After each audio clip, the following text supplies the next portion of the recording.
sociologues, les géographes, les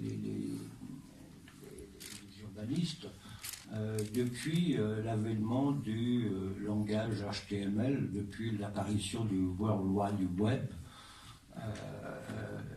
et de raconter un petit peu tout ça, comment est-ce que cette idée m'est venue. D'abord, le titre de cette conférence que les organisateurs m'ont attribué, monsieur Jean-Pierre Glasser me disait au téléphone l'autre jour, « Oh, je trouve que c'est un sujet très difficile. » Enfin, je ne dirais pas que c'est un sujet difficile, mais c'est un sujet subtil. Il y a une subtilité dans la réflexion qu'on peut poser sur cet objet qui est bien présent ici. On parle des territoires face à la révolution numérique. Je passe sur mon doute sur l'utilisation du terme « les territoires », qui semble être un terme nouveau, qui tout à coup surgit dans le langage politique, administratif, hexagonal. C'est assez intéressant. Mais, si vous voulez, je commencerai mon exposé par vous illustrer rapidement la pertinence de ce sujet. Ce n'est pas un sujet anodin, je dis c'est un sujet subtil, mais oui, je vous montrerai qu'il y a un lien entre les deux. L'origine de mon interrogation là-dessus, c'est un hasard, comme le hasard fait souvent bien les choses. J'étais en 86, je travaillais comme assistant à l'Institut de recherche sur l'environnement construit à l'École polytechnique fédérale de Lausanne, l'EPFL, simplement dit. Et un jour, mon patron débarque de mon bureau et me dit « Ouais, j'ai une demande du président du département d'informatique.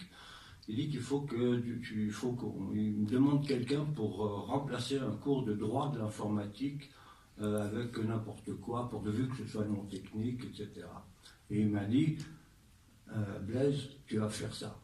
Tu vas donner un cours aux informaticiens de sociologie. Et puis, moi, je ne connaissais rien à l'informatique, à part que j'étais un des premiers utilisateurs de PC à l'époque.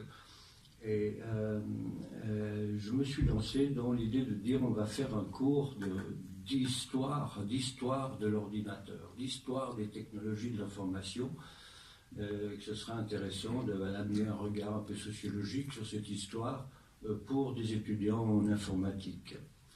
Et à l'Institut de recherche sur l'environnement construit, bien sûr, on travaillait sur l'environnement construit, sur les questions d'urbanisme, sur les problématiques de logement et tout ce qui touche en fait au traditionnel territoire qu'on a comme objet en sciences humaines. Donc l'objet ici, l'objet qu'on a, c'est vraiment cette question qu'il y aurait peut-être un lien quelque part sur la manière avec laquelle on communique et la manière avec laquelle on construit, on structure nos territoires. Et avec cette question-là, qu'est-ce que ça change, comment ça change, qu'est-ce qui change, si rien ne change, pourquoi on a l'impression que ça change, etc. Il y a toute une problématique, un véritable objet scientifique, à savoir lié sur cette question du lien entre ces technologies et l'aménagement du territoire.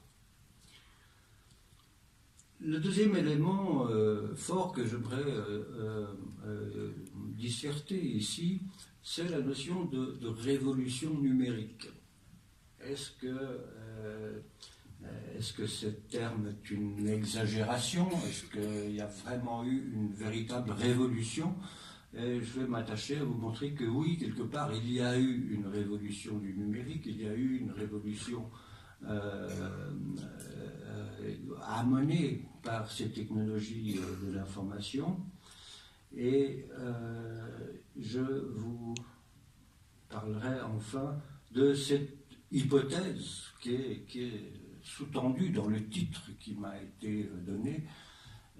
Les espaces virtuels signent-ils la fin du territoire? C'est une question qui m'a interpellé assez tôt, à peine en 1988, quand j'ai commencé à donner mon cours d'histoire des technologies de l'information. Eh bien, c'était la première hypothèse qui venait en tête. À l'époque, c'était encore préhistorique, il n'y avait pas encore le web, il n'y avait pas encore... Mais il y avait déjà cette potentialité dans la réflexion de se dire, tiens, au fond, est-ce qu'on ne va pas vers une espèce de ville virtuelle? J'avais commencé avec le terme de ville virtuelle, empruntant par ailleurs à Virilio, et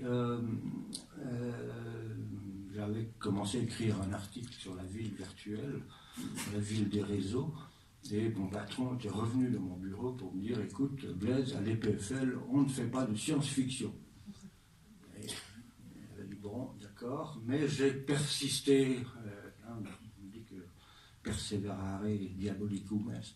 Donc j'ai persévéré dans cette idée-là pour arriver à cette notion que j'expliquerai brièvement, cette notion de glocalisation du territoire, contraction entre globalisation et localisation, qui serait en fait l'effet qu'on pouvait attendre, qu'on pouvait observer de ces technologies de l'information sur le territoire.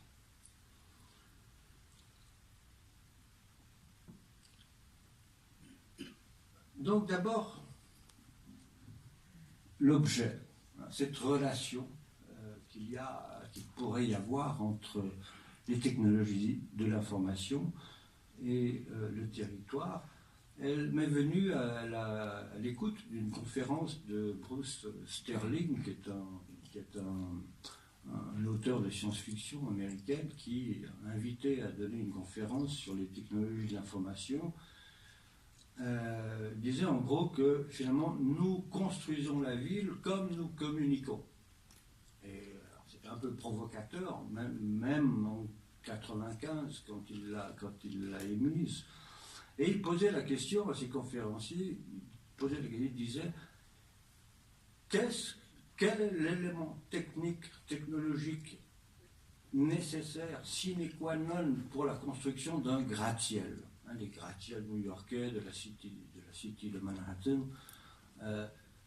Quel est l'élément technologique sine qua non? On ne pouvait pas imaginer construire des gratte-ciels.